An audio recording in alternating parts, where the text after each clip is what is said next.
Morning friends. आज आपण आपल्या इकॉनॉमिक्स मधला एमपीएससीच्या म्हणजे इकॉनॉमिक्सचा टॉपिक करणार आहे. याच्या अगोदर मी दारिद्र्याचा व्हिडिओ अपलोड केला होता, तुम्ही माझ्या चॅनलवर चेक करून घ्या.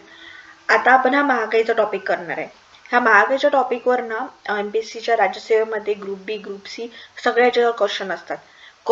टॉपिक सोपा आहे पण त्याच्यावर ना थोडे एमपीएससी फिरून फिरून क्वेश्चन विचारते.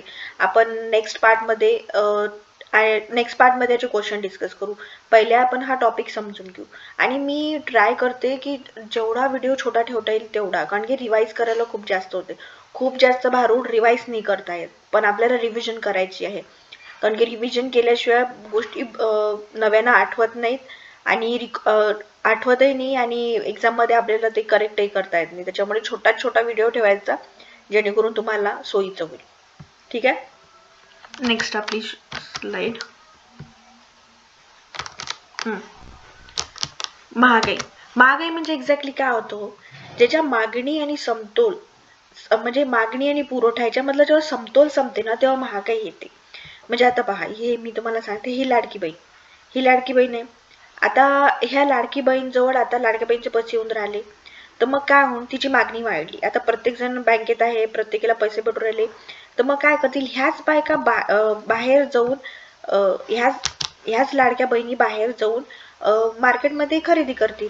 म्हणजे समजा आता यांच्याजवळच एक बॅग असेल, आता लाडक्या बहिणीचे 1500 रुपये भेटले, मग ती ती ती बॅग वापरल्यापेक्षा नवीन बॅग घ्यायला जाईल.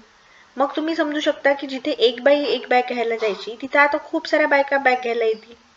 त्याच्यामुळे त्यांची मागणी वाढली, मार्केटमध्ये क्राऊडही वाढली, गर्दीही वाढली.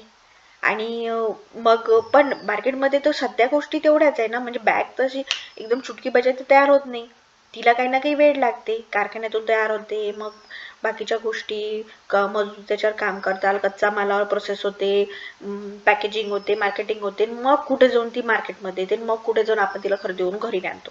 त्याच्यामुळे हे जो पुरवठा वाढायचा जो फॅक्टर आहे तो असा पटकन वाढत नाही. पण लाडक्या बहिणीच्या हातातले पैसे तर वाढले ना, ती तर लगेच बँकेत जाऊन 10 मिनिटात किंवा अर्ध्या तासात पैसे काढून आणि लगेच मार्केटमध्ये चालली जाईल. त्याच्यामुळे मागणी पटकन वाढली आहे पण पुरवठा वाढलेला नाहीये. हे बघा, यांच्या हाती पैसे आले त्याच्यामुळे यांची मागणी वाढली, पुरवठा वाढला नाही, त्याच्यामुळे असमतोल निर्माण झाला. जेव्हा समतोल असते म्हणजे जेवढी मागणी तेवढा पुरवठा असते तेव्हा महागाई येत नाही. पण जेव्हा असमतोल होते, मागणी पुरवठ्यामध्ये असमतोल होते, तेव्हा महागाई येते. आता समज इथे जर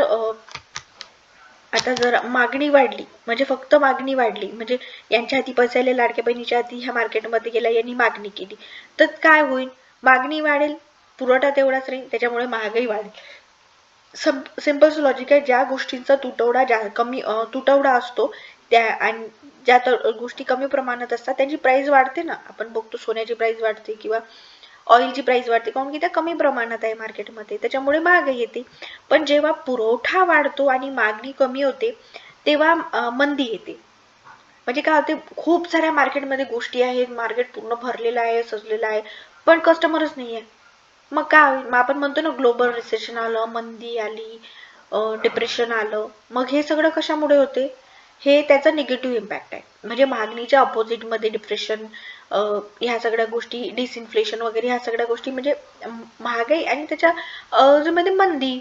बस, पैशाची मागणी वाढली तर महागाई होते आणि जर मार्केटमध्ये काही मागणीच नसेल तर मंदी येते. ठीक आहे. हे महागाईचे मूर्ख कारण काय, पैशाच्या पुरवठ्यात वाढ झाली. आपली लाडकी बहीण लक्षात ठेवायची, लाडक्या बहिणीजवळ पैसे आले, पैशाच्या पुरवठ्यात वाढ झाली. ठीक आहे. मग महागाई, उत्पादनात घट झाली, अतिवृष्टी झाली, दुष्काळ पडला, शेतीचं उत्पन्न नाही, मग काय होईल, उत्पादनामध्ये घट होईल. मग उत्पादनामध्ये घट झाली त्याच्यामुळे महागाई आली. मार्केटमध्ये धान्यच नाही आहे, पण लोकांना तर जेवायला लागेल ना, मग ते तर मार्केटमध्ये जातीलच आणण्यासाठी, पण धान्यच नाही आहे, त्याच्यामुळे उत्पन्नात घट झाली, त्याच्यामुळे महागाई आली. ही त्याची प्रमुख कारणे. पण त्याचे दोन प्रमुख प्रकार आहे. हे मागणीमुळे महागाई येते, खर्चामुळे मागणी येते. मागणी म्हणजे मी तुम्हाला सांगितलं, आपली लाडकी बहीण प्रत्येक ठिकाणी फिट बसते. आणि ऑलवेज ना असं इमॅजिन करूनच करायचं, म्हणजे खूप जर तुम्ही रट्टा माराल की असं होते तसं होते तर त्याच्यामुळे गोष्टी सस्टेन राहत नाही. आपल्याला गोष्टी व्हिज्युअलाइज करायच्या आहे आणि त्याच्याहूनच त्या गोष्टी लक्षात ठेवल्या जाईल. मागणीमुळे लाडक्या बहिणींनी बँकेतून पैसे काढले, ती मार्केटमध्ये गेली आणि ती डिमांड करू लागली की मला पर्स, साडी, ज्या काही तिच्या आवश्यक वस्तू आहेत त्या घ्यायच्या. मागणी वाढली, मागणीमुळे महागाई आली. खर्चामुळे पण महागाई येते. म्हणजे लोकांच्या हाती आता पैसे आहेत, ते खर्च करायला गेले. ठीक आहे, त्याच्यामुळे पण महागाई आली. कारण की मार्केटमध्ये त्या गोष्टी आहेत त्या तेवढ्याच आहेत, पण खर्च वाढून राहिला. म्हणजे बघा, आता एखादी पर्स पर्स बनवायची, आता पहिले त्याला 10 रुपये लागायचे, पण मग काय झालं, रॉ मटेरियलचे पैसे वाढले, कच्च्या मालाचे पैसे वाढले, नंतर लेबर कॉस्ट वाढली, कामगारांना पैसे द्यावं लागतं ते वाढलं, नंतर इंडस्ट्रीचा जेवढा काही लागणारा खर्च होता, म्हणजे जे काही आहे सगळ्या गोष्टी वाढल्या. म्हणजे प्रोडक्शनला, उत्पादन करायला ज्यामुळे ज्या गोष्टी लागत होत्या, जेवढ्या म्हणजे जेव्हा 1 रुपयात पेन बनत होता, आता 1.5 रुपयात बनायला लागला. मग आता 1.5 रुपयाचा पेन तर 2 रुपयाला तर नक्कीच विकेल ना, जेणेकरून त्याचा प्रॉफिट, त्याचा नफा तेवढाच राहिला पाहिजे. त्याच्यामुळे कॉस्ट ऑफ प्रोडक्शन, उत्पादनाचा खर्च वाढला की पण महागाई वाढते. आता आपण पाहतो की अशा हळूहळू किमती वाढतात. का बरं वाढतात? ते नेहमीच म्हणतात की आम्हाला उत्पादनाला खर्च जास्त लागू राहिला. मग उत्पादनाला खर्च लागू राहिला तर तो खर्च कुठून तर काढतील. मग तो कुठून काढतील? ग्राहकांच्या खिशातनं. झालं, मग खर्चामुळे महागाई वाढली. एक तर मागणीमुळे वाढली, लाडकी बहीण जाऊन आपले मागणी करून राहिली आहे. आणि एक खर्च, आपले जे आहे वस्तू बनवायसाठी जास्त पैसे लागून राहिले, खर्च जास्त लागून राहिला, मग खर्चामुळे महागाई वाढली. हे त्याचे 2 प्रकार आहे. बाकी हे बा इथे बा, मागणीमुळे महागाई, आपली लाडकी बहीण.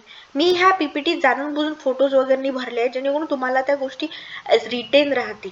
कारण की गोष्टी वाचून अशा कापूर बनून उडाल्या नाही पाहिजे, होलाटेल नाही झाल्या पाहिजे.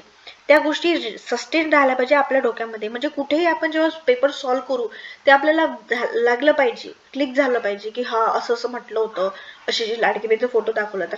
फोटोमुळे गोष्टी रिटेन राहतात. मागणीमुळे महागाई, आपली लाडकी बहीण लक्षात ठेवायची, ही मागणी करते आहे, ही पैसे घेईल, मागणी करेल मार्केटमध्ये जाऊन, ऑटोमॅटिकली महागाई वाढेल. कोण की खूप साऱ्या लाडक्या बहिणी येऊन राहिल्या आता, जिथं पहिले एकच यायची ती आता सगळ्याच येऊन राहिल्या. म्हणजे मागणीमुळे महागाई वाढली. खर्चामुळे महागाई, मी तुम्हाला सांगितलं की कारखान्यामध्ये ज्या गोष्टी 1 रुपयात बनायच्या, ती गोष्ट आता 1.5 रुपयात 2 रुपयात बनायला लागली. खर्च वाढला त्या कारखान्याचा, त्या उत्पादनाचा खर्च वाढला, त्याच्यामुळे महागाई वाढून राहिली. कारण की आता ज्या किमतीत त्यांनी उत्पादन बनवलं आहे त्याच्यापेक्षा थोडासा जास्त नफा ऍड करून तो विकेल, त्याच्यामुळे खर्चामुळे महागाई येते. ठीक आहे. बाकी याचे थोडेफार क्रिपलिंग इन्फ्लेशन, पण ह्या ज्या ना म्हणजे धावती महागाई, पडती महागाई, रेंगती महागाई, ह्या सगळ्या गोष्टी विचारल्या नाही आहेत, म्हणजे कमी प्रमाणे विचारल्या आहेत. पण ह्या ज्या आहे ना, ह्या बेसिक गोष्टी आहेत. म्हणजे महागाई म्हणजे एक्झॅक्टली काय होते हे आपल्याला माहिती, पण आपण क्वेश्चन सॉल्व्ह करायला चाललो ना, आपल्याला हेच माहित नाही महागाई म्हणजे काय होते आणि मागणीमुळे खर्चामुळे कशी महागाई येते, तर मग काही उपयोग नाही त्याचा. म्हणून बेसिक याच्यावर नेहमी फोकस करायचं, नाही तर BMW होते. बेसिक मी वांदे, बेसिक मध्येच वाढणे आहे तर मग पुढे काय कन्सेप्ट समजणार आहे, क्वेश्चन सॉल्व्ह करणार आहे. नेक्स्ट, आता हे ना सगळे क्वेश्चन आहे जे डिमांड पूल इन्फ्लेशन वाले, हे सगळे आलेले याच्यावरचे क्वेश्चन आहेत. मी सगळे क्वेश्चन कव्हर केले आहेत. परिणामांवर, याच्यावर सगळे क्वेश्चन आलेले आहेत. मी सगळे क्वेश्चन याच्यामध्ये ऍड केले आहेत, जेणेकरून आपल्याला हे सॉल्व्ह करता येईल. पण मी क्वेश्चन आज नाही घेणार. आज हा टॉपिक तुम्ही बघा, ऐका, समजून घ्या, नंतर आपण पुढच्या सेशनमध्ये याचे क्वेश्चन घेऊ. पण आपण क्वेश्चन घेणारच आहे, कारण की टॉपिक तोपर्यंत समजत नाही, आपल्याला वाटते समजला, पण तो समजला नसते जोपर्यंत त्याचे क्वेश्चन राईट येत नाही. ठीक आहे, तुम्ही रिवाइज करून घ्या. Thanks friend.